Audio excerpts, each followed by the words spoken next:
"You're a broke loser, Tate. Your dad is dead and I'm done wasting my life on you." That's what my wife said as she shoved divorce papers into my chest in the parking lot, still wearing black from my father's funeral. Then she walked away, into the arms of my best friend.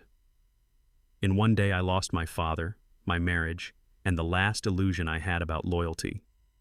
What she didn't know was that a few hours earlier my father's lawyer had told me I'd inherited a $500 million empire. She kicked me when I was already down. Fellas, if you've ever been stabbed in the back like that, hit subscribe, drop a comment, and stay, because she never saw what came next. Before the parking lot, before the divorce papers, there was the drive home. That's where the night really started to break me. Rain was coming down in sheets as I headed back toward Charlotte, wipers dragging across the windshield like they were tired too. My hands were shaking on the wheel, not from the cold, but from everything I'd just watched happen in that hospital room. My father's hospital wristband was still in my jacket pocket, the thin plastic digging into my fingers every time I clenched my fist. It felt wrong that he was gone, but this cheap band was still here. Streetlights stretched long yellow lines across the wet asphalt, turning the road into this blurry tunnel of light and water. I remember thinking, this is it. I've hit rock bottom. There's nothing left to take from me. Traffic was light. The world kept moving like nothing had happened, like a good man hadn't just taken his last breath a few hours ago. When I finally turned into our quiet suburban street and saw our little house, the porch light glowing warm through the rain, I just sat there for a second. Deep breath. One more fight to get through. I thought the worst part of my day was over when I reached for that front door. I had no idea there was a whole other storm waiting for me inside. The first thing that hit me when I stepped inside wasn't grief. It was how normal everything looked. The house smelled like Vanessa's vanilla candles. The lamps were on, golden and soft like any other weeknight. Shoes by the door, a jacket on the chair. For a second, it almost felt like I could pretend nothing had changed, that I hadn't just lost the only steady thing in my life. Then I heard it. Her laugh. Not the tired little chuckle she gave me when I came home late from the warehouse. This one was smooth, warm, almost flirtatious, floating down from upstairs. The kind of laugh she used around people she wanted to impress. The kind she used to use on me, a long time ago. I frowned and kicked off my shoes, trying to tell myself maybe she had a friend over, maybe she was on the phone, maybe anything but what my gut was already screaming. That's when I saw it, Ryan's jacket hanging on the rack by the stairs. My heart didn't just drop, it felt like the floor disappeared under me. So this is how it is, I thought. My dad was barely gone, and life was already lining up to kick me when I was already down. I gripped the banister, staring up into the shadow of the hallway. Whatever was waiting at the top of those stairs, I knew it was going to change everything. I remember standing at the bottom of those stairs, sock feet on the hardwood, feeling like the floor was trying to glue me in place. My shoes were still by the door, rainwater pooling around them, but my legs suddenly weighed 100 pounds each. I put one foot on the first step, then another. Every riser creaked just a little, loud enough to make me wonder if I should turn back, quiet enough to remind me this was still my house, at least on paper. Halfway up, I heard it, her voice again. A soft laugh, then a low murmur I couldn't quite make out. Not the sound of a woman grieving with friends, the sound of someone comfortable, intimate. I gripped the banister so hard my knuckles went white. There was a framed picture on the wall, me and my dad at a cookout years ago. The glass caught my reflection, red eyes, hollow face, a man who'd just buried his father and didn't know he was about to bury something else. At the top, I stopped in front of our bedroom door. My hand closed around the doorknob. I took a breath. I already knew. I just didn't want to. The door wasn't even locked. It turned easy, like this was just another Tuesday night. I pushed it open, and for a second, my brain refused to connect the pieces. Vanessa was sitting on the edge of our bed, hair loose around her shoulders, wearing a t-shirt that definitely wasn't hers. Too big. Familiar. Ryan's. Ryan stood next to her, head bent, casually fastening the last button on his cuff like he was getting ready for a meeting, not finishing something in my bedroom. The room smelled wrong. Too much perfume, too much cologne I didn't own. Nothing of me. Vanessa glanced over her shoulder, eyebrows pulling together, not in guilt, not in fear, but in irritation. Like I'd just walked in on her folding laundry, not betraying our entire life. "You're back already?" she said, flat. "No, how is the hospital? No, are you okay?" My father had been dead for hours. She didn't even bother to pretend to care. Ryan finally looked up, met my eyes without a flinch, and gave me this half smirk I'll never forget. "Didn't expect you so soon, man," he said. That was the moment the knife in my back finally twisted. For a second, nobody said anything. It was just the three of us standing in that room that used to feel like mine. My voice came out hoarse. "My dad just died," I managed. It sounded small, even to me, like it didn't belong in this scene. Vanessa rolled her eyes, actually rolled her eyes. "And what do you want me to do, Tate?" she said. "Sit here and cry with you?" She reached into the nightstand drawer like she'd practiced this, pulled out a white envelope and tossed it onto the bed between us. It landed with a soft slap that felt louder than a gunshot. "These are divorce papers," she said, steady, almost bored. "I've wanted out for months. You're a loser. You'll always be a loser. I'm done wasting my life on a broke man with no future." The word loser hit harder than any punch I've ever taken. Not because it was true, but because part of me had started to believe it. Ryan crossed his arms, leaning on my dresser like it was his. "She deserves stability," he added. "You can't give her that, Tate." My father was in the ground. My marriage was on the bed in a cheap white envelope. And somehow, I was the problem. I don't remember answering them. I don't think I did. I just took a small step back, then another. The hardwood under my feet felt unfamiliar, like I'd walked into some stranger's house by mistake. That was our bed, our dresser, our pictures on the wall. But it didn't feel like mine anymore. It felt like I'd already been erased. They were just finishing the paperwork. Vanessa said something else. I saw her mouth moving, but it was like the sound was coming through water. My eyes were on them, but my mind had slipped out of my body, standing somewhere in the doorway just watching this man with a broken heart get kicked around. I didn't shout. I didn't beg. I didn't ask why, because deep down, I already knew their answer. So I did the only thing I still had control over. I turned around and walked out. The hallway felt colder. The staircase felt twice as long on the way down. Every step was a reminder. Father gone, wife gone, best friend gone. By the time I reached the bottom, one thought kept repeating in my head, over and over. My whole world just collapsed in one night. I ended up on the old couch in the living room, the one with the spring that digs into your back if you lay the wrong way. No blanket, no pillow, just me, staring at the ceiling while the house that used to feel safe turned into something else. I could hear them moving around upstairs. Closet doors, footsteps, a muffled voice. It's strange how two people can become strangers while still walking on your floors. Every creak in the ceiling felt like a reminder that I'd been replaced in my own home. Every time I closed my eyes, I didn't see them. I saw my dad. The way his chest rose slower and slower. The way his hand slipped out of mine. The moment the monitor went flat. That sound stayed in my head all night. I wasn't screaming. I wasn't breaking things. I just lay there, completely empty, feeling like I was dying on the inside and nobody would notice if I did. By the time the first light touched the blinds, my chest still felt like someone was sitting on it. But there was one thing I couldn't walk away from.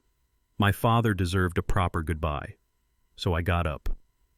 A few hours later, I walked into the funeral home in a wrinkled dress shirt I hadn't bothered to iron, tie crooked, eyes red. I felt out of place in my own father's goodbye. Then I saw them. Men in dark, perfectly cut suits. Women in expensive coats, the kind you don't buy on sale. Their shoes were polished so bright the floor almost reflected back at them. Watches on their wrists easily worth more than my car. These weren't neighbors dropping by to pay respects. One by one, they approached the casket with this quiet, heavy kind of respect. Not casual, not polite, weighty. A gray-haired man rested his hand on the coffin for a long moment, head bowed like he owed my father something. Another whispered a few words I couldn't hear, jaw tight, eyes wet.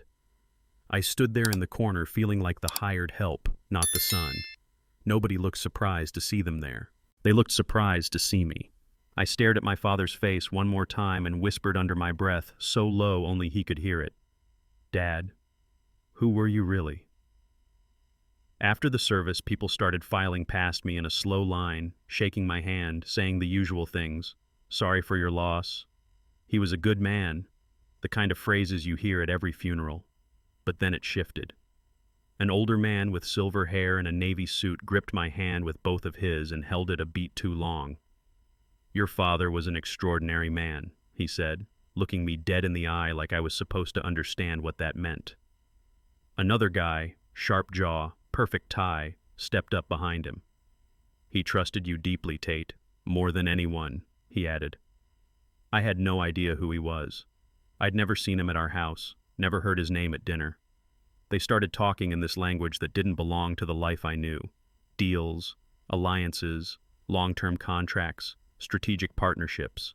It sounded like they were describing a CEO, not the man who patched drywall and fixed old heaters on weekends. I nodded, said thank you when it seemed appropriate, but inside I was empty and confused. Walking away from the casket for a moment, I leaned against the wall and let out a breath. What part of his life did I never see? When the last person left the room and the murmur of voices faded down the hallway, I thought that was it. Funeral done. Another piece of my old life buried. I was getting ready to go when a man in a gray suit walked toward me with purpose, not pity.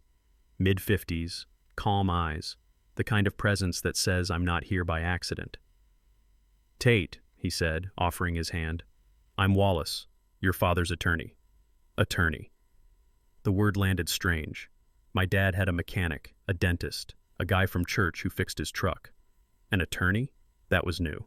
Behind Wallace stood 3 men in black suits I recognized from the service, the same ones who watched everything but didn't say much. Up close, they looked even more like a boardroom than a condolence line. Wallace gave me a small, respectful nod. Your father left something important for you, he said. He asked me to share it with you today. Important, not personal, not a few things. Important.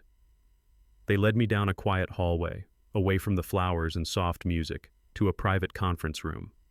Wallace stepped in after me and gently closed the door. In that click, I felt it. Whatever life my father had kept hidden, I was about to walk straight into it. We sat around the table in that small conference room, me on one side, Wallace and the 3 suits on the other. Nobody said much. Grief had its own kind of silence. Then Wallace reached down, set a black case on the table, and flipped open the latches. Inside was a tablet, already powered on, screen dark but waiting. Your father recorded this 2 weeks ago, he said quietly. He wanted you to see it today. He pressed play. The screen blinked, and there he was, my dad. Not the pale, tired man from the hospital bed. He looked strong, healthy, sitting behind a heavy desk in a dark suit I'd never seen him wear. For a second, I forgot to breathe. Tate, my son, he began, voice steady, eyes locked on the camera. If you're watching this, I'm gone. The words hit harder than the funeral. It felt like losing him all over again, but this time while he stared straight at me. My fingers dug into the arms of the chair until they ached. My chest tightened, that old familiar burn behind my eyes coming back. He was dead in the next room, and somehow he was alive on that screen, about to tell me a truth he'd hidden my entire life. He didn't ease into it. My dad never was the type to dress up ugly truths. There's something I should have told you years ago, he said. Your mother's death wasn't an accident. The air left my lungs. Just like that. He went on. There had been people, rivals he called them, who wanted him gone. Powerful men who didn't like the deals he was making, the contracts he was winning, the brake line that failed, the late-night drive, the way it all happened. It was never random. She was driving my car that night, he said, voice cracking just a little. They meant to kill me. They killed her instead. I'd spent my whole life picturing some cruel twist of fate. A wet road, bad timing, wrong place, wrong second. Now I was hearing it had been a hit. I knew after that I couldn't live the way I had, he continued. I stepped out of that world to protect you. I lived small so you could grow up without a target on your back. The simple house, the cheap truck, the repair jobs, all of it suddenly looked different. My heart didn't just hurt, it fractured. I'd already lost my mother once. Sitting there, listening to him, it felt like I was losing her all over again, this time knowing someone chose it. My father took a breath on the screen, like he was about to cross a line he'd avoided for years. Tate, he said, I wasn't just a handyman. That was the life I chose to keep you safe. Before that, I built something much bigger. He leaned back slightly, the camera catching more of the room behind him. Dark wood, city lights in the window, the kind of office you only see in movies. I founded Hale Dominion Group, he said. I negotiated contracts men wanted me dead for. I made rivals. I made allies. I made enemies with more money than patience. Those words, founded, contracts, rivals, didn't fit the man in work boots I grew up with. They fit the suits sitting across from me now. When the threats got too close, he continued, I put everything into a trust. Every share, every asset, every piece of what I built, so they couldn't touch it, so they couldn't touch you.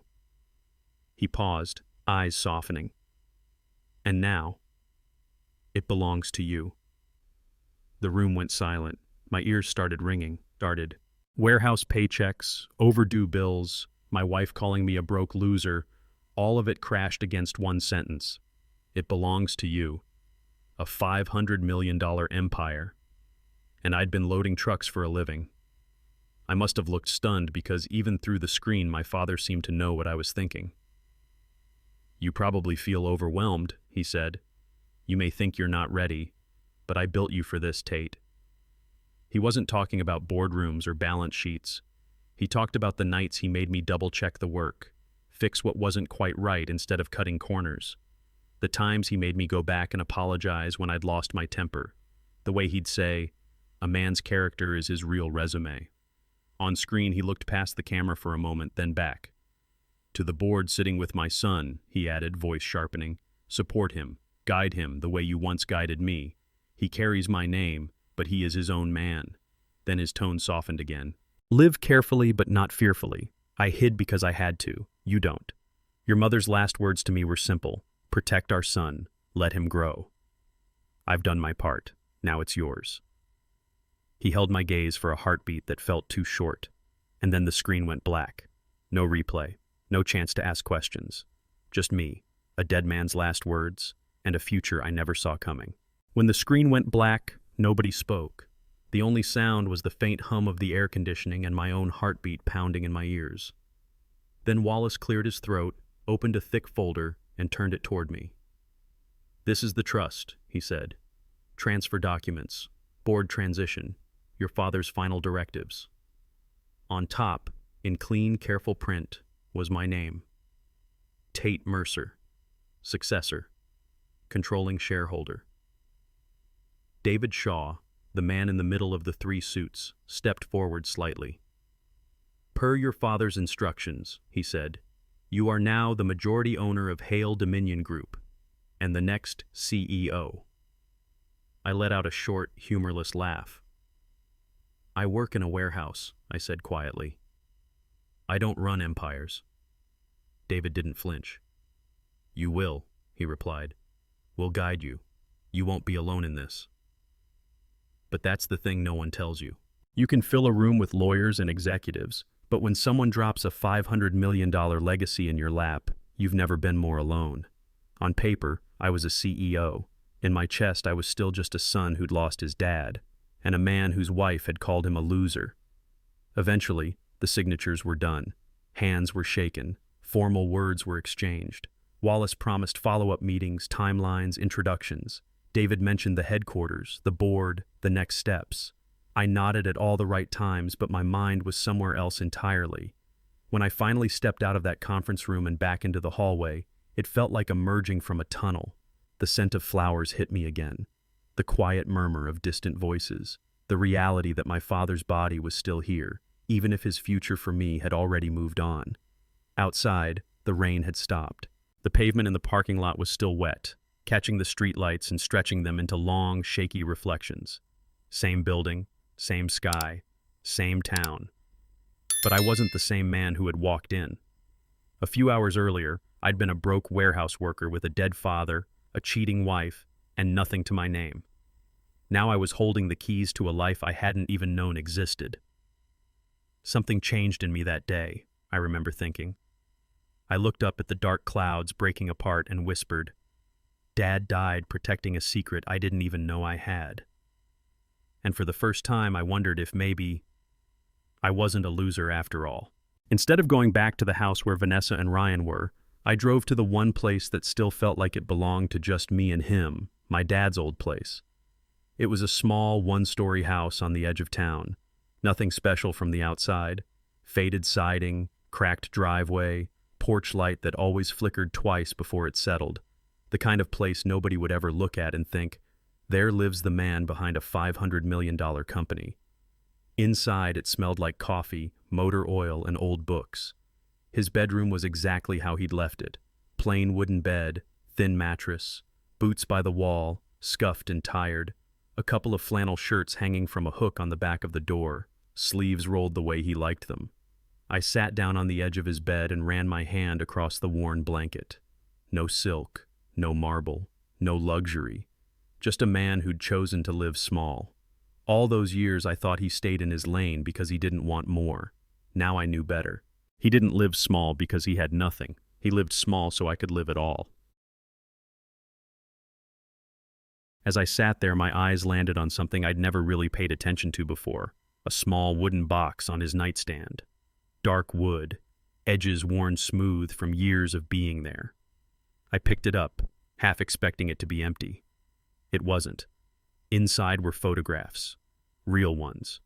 Old edges, a little curled. On top, a picture of my mother holding me as a baby, her smile wide and easy. My father stood next to her, younger, shoulders back, eyes bright, like the world hadn't taken anything from him yet.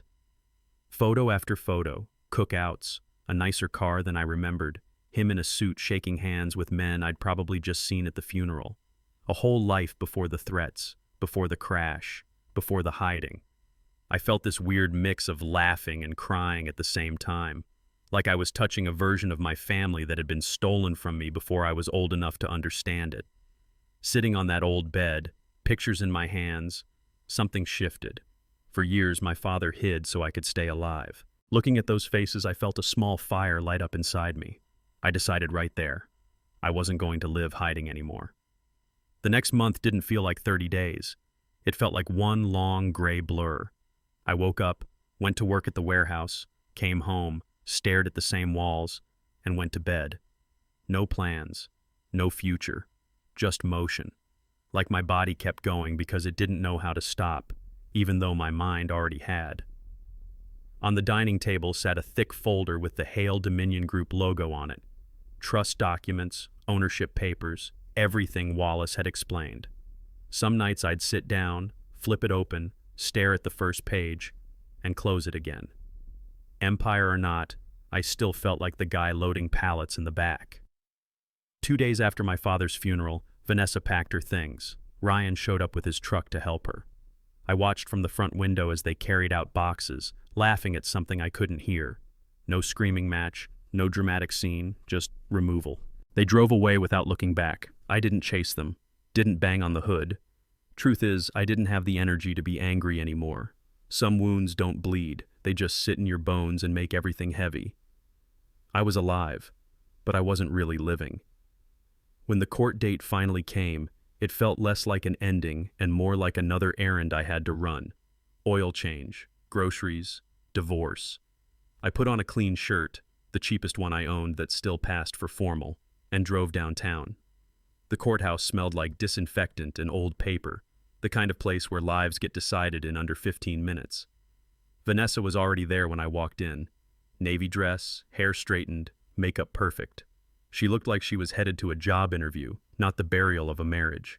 She didn't look at me, not once. We sat at 2 separate tables. Her lawyer did most of the talking. Mine said enough to keep it simple. No arguments over property, no fights over money. She'd already taken what mattered when she walked out with Ryan. The judge flipped through the file with the boredom of someone who'd seen this 1,000 times. A few questions, a few nods, a couple of signatures. Then, in a flat voice, he said, "The marriage between the parties is dissolved." Just like that. Years together reduced to one sentence and a stamp. I walked out of that building with no ring, no wife, and no father waiting at home, hands empty, heart emptier. I stood on the courthouse steps for a minute, not really sure where to go next. The sun was too bright, hitting me straight in the eyes, making me squint at a world that suddenly felt way too big and way too empty. No wife, no dad, no real plan. I was about to shove my hands in my pockets and just start walking when my phone buzzed. One notification. Email. From Hail Dominion Group. I almost ignored it. Probably another form, something Wallace forgot to mention. But the subject line made my stomach flip. CEO transition. Executive introduction. Headquarters visit. The email was short and formal. Date. Time. Address. Your presence is required as the incoming chief executive officer and controlling shareholder. Staff would be assembled. The board would be present. CEO. It looked wrong sitting next to my name. A few minutes earlier, a judge had ended my marriage with a single sentence. Now a few lines of text were telling me I was expected to walk into a skyscraper like I belonged at the top of it. I just stood there on those stone steps, divorce papers in my hand, phone in the other, feeling the ground shift under my feet. For the first time in a long time, it didn't feel like I was falling. The morning of the meeting came faster than I expected. Funny how time drags when you're miserable and then sprints the second you're supposed to step up. They'd sent a suit to my house a day before. Custom, they said. I didn't believe it until I put it on. The fabric felt different from anything I'd worn. Heavy enough to remind you it was there, light enough to move in. The jacket sat on my shoulders like it had been waiting for me. I stood in front of the bathroom mirror, smoothing the lapels, and for a second I didn't recognize the guy looking back. No reflective vest, no warehouse logo on my chest, no tired t-shirt. Just a black suit, white shirt, dark tie, and a man who'd been broken enough times to stop apologizing for existing. I tilted my head, taking it in. I wasn't the same man anymore. The one Vanessa called a loser had buried his father and watched his life burn down. The one in the mirror had survived it and was about to walk into a building with his name on the paperwork. I fastened the cuff buttons slowly, almost ceremonially. For the first time in my life, I actually looked expensive. Right on time, I heard it.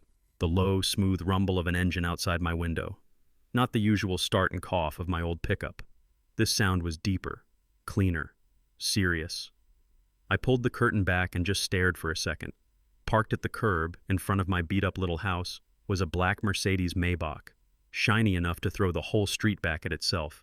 Two men in dark suits stood by it, one at the rear door, one near the trunk, both straight-backed and still. This kind of car doesn't belong on a street like mine. A few curtains across the road twitched. Neighbors peeked out, the same ones who'd watched Vanessa leave with boxes and a smug smile. Now they were watching a different scene. The driver stepped forward, opened the back door with that practiced, respectful motion and said, "Mr. Mercer, we're ready for you." Mr. Mercer. Not "Hey man," not Tate. I took one last look at the house, the old paint, the memories, the ghosts of every insult, and stepped outside. With each step towards that car, I felt it. I was closing the door on the version of me she called a loser, and walking straight into the life she never thought I'd have. The ride into uptown Charlotte felt surreal. City streets I'd driven 100 times looked different from the back of a Maybach. Higher somehow, quieter, like the noise belonged to other people now. We turned a corner, and there it was. A glass tower cutting into the sky, clean lines, steel and light. At the top, in bold letters, the name I'd grown up hearing like it meant nothing. Hail Dominion Group. My father's empire. My inheritance. The car glided into the private drop-off. Security was already in position. The revolving glass doors whooshed soft and slow, like they'd been waiting for someone important. The driver stepped out first, then opened my door. I swung my legs out, shoes hitting polished stone instead of cracked driveway.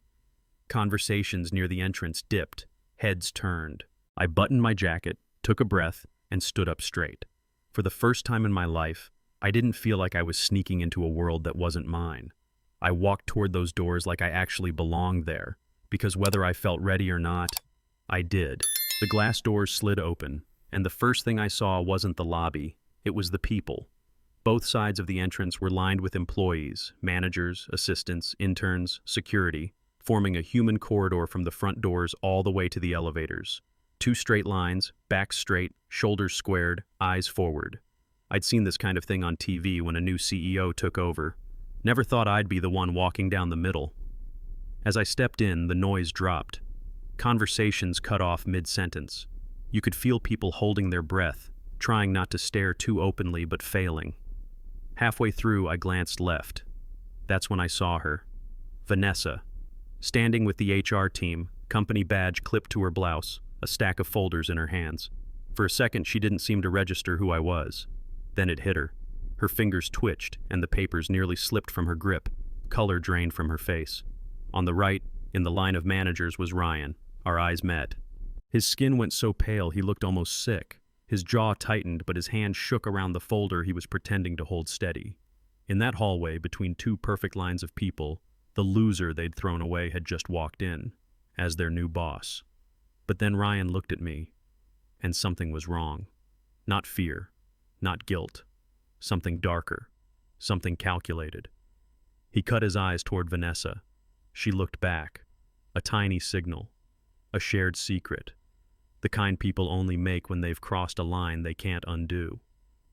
And in that split second, I realized they didn't just betray me in my marriage. They betrayed me in this company too, deeper than I knew. Whatever I thought the truth was, I had only seen the surface. For a heartbeat, everything froze. The staff, the air, my past and present colliding in the middle of that polished floor. I saw Vanessa's lips part like she was about to say my name. Nothing came out, just a tiny breath and the sound of paper shifting in her unsteady hands. Ryan wasn't any better. A couple of pages slid from his folder and fluttered to the floor. He bent down to grab them, but his movements were jerky, clumsy, nothing like the smug, relaxed guy who once stood in my bedroom. I had every reason to stop, to stare, to ask, "Still think I'm a loser?" Instead, I did something that shocked them more than any speech could have. I kept walking, eyes forward, pace steady, not a glance to the left, not a glance to the right, just the quiet thud of my shoes on marble, each step stamping a simple truth into the floor. I am not the man you walked all over. Inside, one thought settled in, cold and sharp. A man becomes dangerous when he's silent, so I didn't give them drama. I didn't give them a scene, I gave them something worse. I acted like they were no one.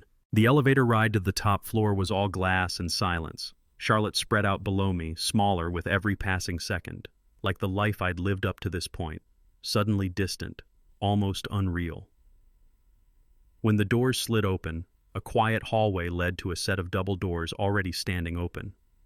Inside was the boardroom I'd only ever seen in my father's video. Long polished table, city skyline behind it, leather chairs lined up like soldiers. As I stepped in, every person at that table stood. No one spoke. No one sat back down until I reached the head of the room. The chair at the top, his chair, was empty, waiting. I didn't sit right away. I placed my hand on the heavy wood at the end of the table and let my eyes move from face to face, some curious, some cautious, a few clearly nervous. For a moment, I thought about walking away, about saying, "You've got the wrong guy." Instead, I pulled the chair back, sat down in the seat my father once held, and let the weight of it settle on my shoulders.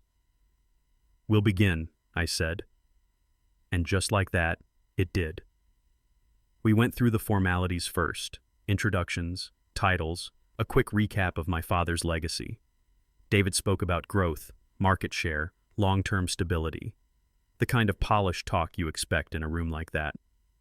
When they finished, all eyes shifted back to me. I took a breath. "My father built this company on honesty and integrity," I said. "That's the only reason it's still standing. That legacy doesn't change just because I'm sitting in this chair now." A few heads nodded. Safe ground. Everyone likes nice words. But before we move forward, I added, I need to know exactly what I'm leading. The room sharpened. I want a full audit, I continued. Every department, every account, every contract, every personnel file tied to money, approval, or authority. No exceptions, no sacred cows. Chairs creaked, fingers tightened around pens. A couple of glances were exchanged down the table, quick, nervous, not as subtle as they hoped. This isn't a suggestion, I said, voice steady. It's my first directive. I let the silence stretch for a second, then finished. You have 1 week. Nobody argued. Nobody dared. But in that thick, hanging quiet, I could feel it. Somebody in that building had a lot to be afraid of. That week, the building stopped pretending to be calm. The audit team moved through Hail Dominion like a storm in suits. Clipboards, laptops, questions that didn't sound casual at all. HR one day, logistics the next, accounting right after, files pulled, emails checked, numbers compared from 3 different angles. People started talking in whispers. Break rooms went quiet when someone new walked in. Laughter all but disappeared. You could feel the tension in the air, thick and sticky, like humidity before a thunderstorm. HR was hit hardest. That's where Vanessa worked. Logistics wasn't far behind. That's where Ryan lived. I'd pass them sometimes in the hall. Vanessa's makeup looked heavier, trying to cover the lack of sleep under her eyes. Ryan's shirt collars weren't as crisp, tie a little too loose, eyes a little too alert. Neither of them could hold my gaze for longer than a second. I didn't stop them. I didn't say a word. I just watched. Every report that hit my desk, every quiet update from the audit team, made one thing more obvious. The net was tightening. Someone was about to get caught. 7 days after I gave the order, I knew today would be different the moment David walked into my office. He wasn't alone. 2 members of the audit team followed him in, both serious, no small talk, no fake smiles.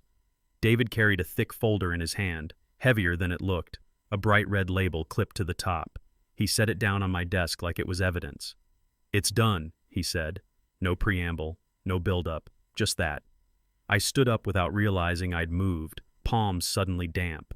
The room felt smaller, the air a little thinner. This was it, the moment where guesses and suspicions turned into facts. The folder sat between us, quiet and dangerous. I flipped it open. Pages of reports, charts, printouts, highlighted lines, names, dates, amounts. The kind of puzzle that only looks like chaos until you know what you're searching for. As my eyes started to trace the first lines, my heartbeat slowed down, not sped up. It's funny. Sometimes when you're finally about to see the truth, your body goes calm. I could already tell. Whatever was in those pages was going to change everything. Again. I started reading. It didn't take long to see the pattern. Fake invoices to shell vendors that didn't really exist. Overtime logged for people who weren't even in the building those days. Travel reimbursements for trips no one took. Little numbers shaved here, padded there, page after page, it all lined up into something ugly. On one sheet, a list of adjusted payments was highlighted in yellow. Next to each entry was a name. My eyes moved down the column, and then they stopped. Vanessa Brooks. A little further down, Ryan Blake. And they weren't alone. A couple of managers, a supervisor, some junior staff sprinkled in. 12 people total, tied into nearly $2 million siphoned out over 18 months. I waited for that old punch in the gut, the familiar burn of being betrayed. It didn't come. There was no fresh heartbreak left. I just felt clear. I stared at their names, fingers resting on the page, and one thought settled in, hard and cold. The betrayal wasn't just personal, it was professional. They hadn't just cheated on a husband. They'd been stealing from the company my mother died protecting, and my father built with his life. I closed the folder slowly and looked up at David and the 2 auditors. Their faces told me everything I already knew. This wasn't a gray area. It was theft, plain and simple. My voice came out calm, too calm. "Prepare their termination letters," I said. "All of them. Every name on that list." David nodded once. "We'll have HR draft them tonight." "And call the police," I added. I want them here tomorrow morning. Discreet, but ready. One of the auditors exhaled quietly, like he'd been waiting to hear that. I wasn't done. Send a company-wide notice, I said. Every employee in the auditorium at 10 a.m. mandatory. David's eyes met mine. For the first time since I'd met him, there was something like pride there. Not pity, not doubt. Just a quiet, finally. We'll take care of it, Mr. Mercer, he said. That night, I didn't pace. I didn't replay conversations with Vanessa or Ryan in my head. I didn't wonder if I was being too harsh. I went home, loosened my tie, lay down, and stared at the ceiling. I wasn't losing sleep. I was waiting for morning. But as I turned off the lights, a single thought hit me. Quiet, sharp, and final. Tomorrow morning, everything ends. Vanessa, Ryan, everyone on that red label list. No more running. No more hiding behind excuses or forged numbers. By 10 a.m., the truth would be on full display, and the people who stole from my family would finally face what they'd earned.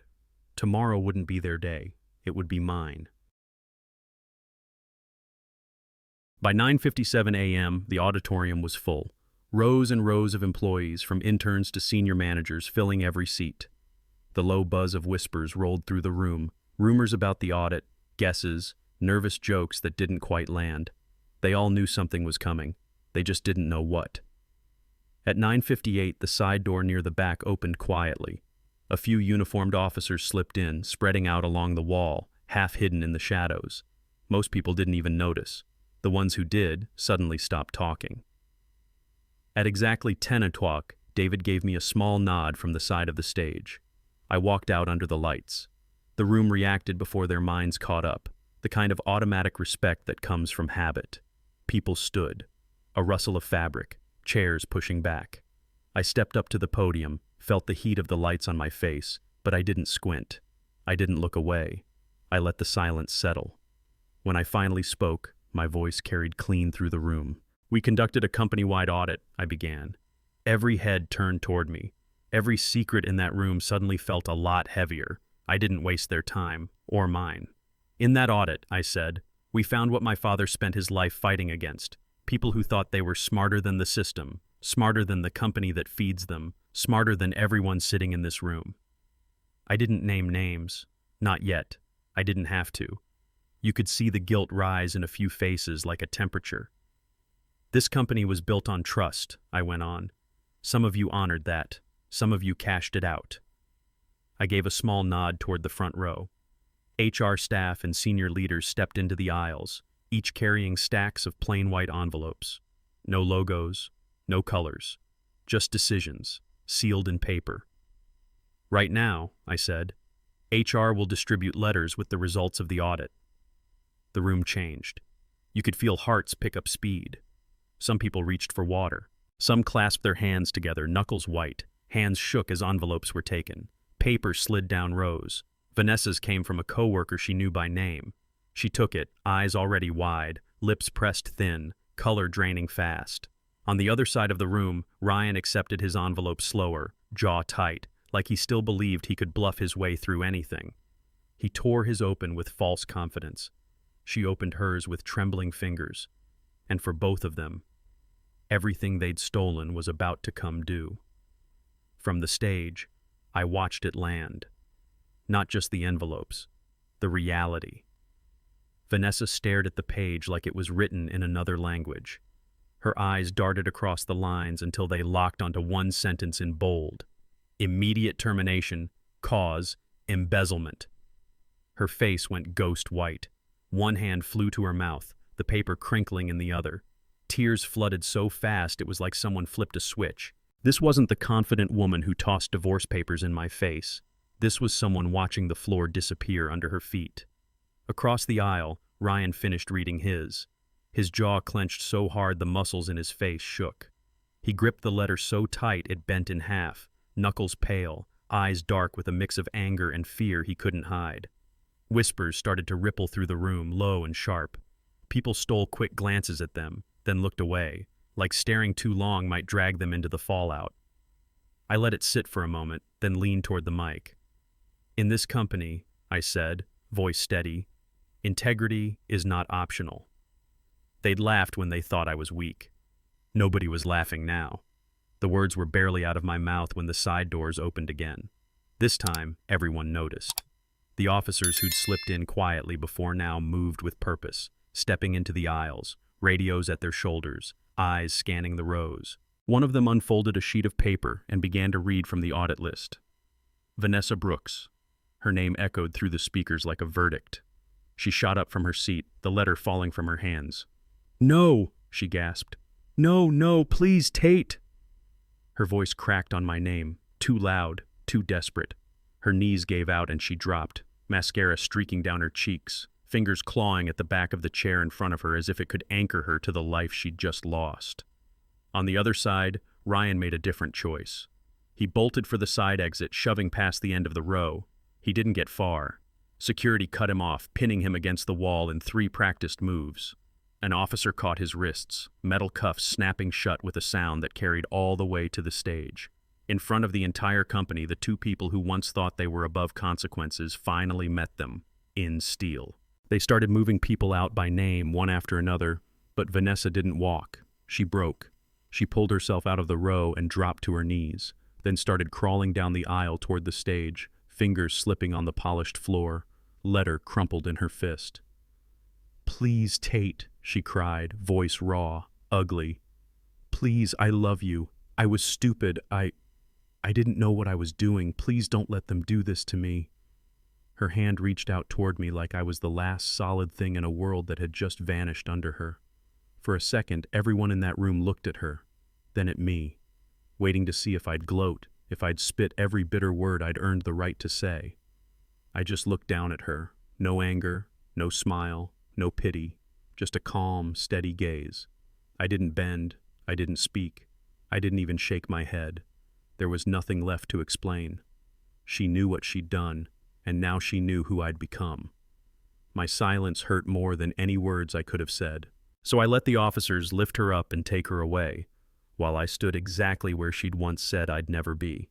When the doors finally closed behind the last officer, the room went dead quiet. No whispers, no shifting, just the sound of a few hundred people trying to process what they'd just watched. The fallout of greed paraded right in front of them. I stepped away from the mic for a moment, then turned back and walked toward it again, slower this time. No rush, no heat, just a man finishing what he started. I looked out over the crowd, faces that had seen me walk in as the new owner, and had just watched me tear out the rot in front of them. "From today on," I said, voice low but clear, "truth leads here, not greed." No one clapped. This wasn't a moment for applause. It was a line in the sand. I could see it in their eyes. They weren't looking at me like the man whose wife left him anymore, not the guy from the warehouse, not the son hiding in his father's shadow. They were looking at the person in the chair at the top, the one willing to protect what his family built.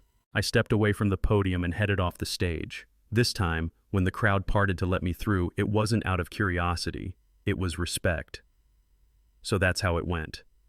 In what felt like no time at all, I lost my father, my wife, and the version of myself I thought I was stuck with forever. The man who walked into that hospital, that bedroom, that courtroom, he died long before I ever sat in a CEO's chair.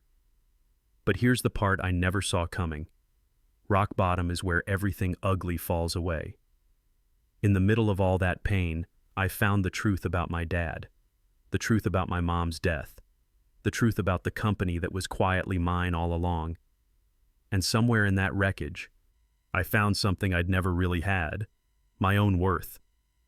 I went from a warehouse worker with a loser label slapped on his back to the man protecting the legacy his family bled for. Sometimes, losing everything is the only way to finally see your worth. So let me ask you this. Do you think someone like Vanessa deserves a second chance? Or are some betrayals unforgivable no matter how much they beg? Tell me in the comments. Hit like, hit subscribe, and stick around, because this wasn't the end of my story. It was just the beginning.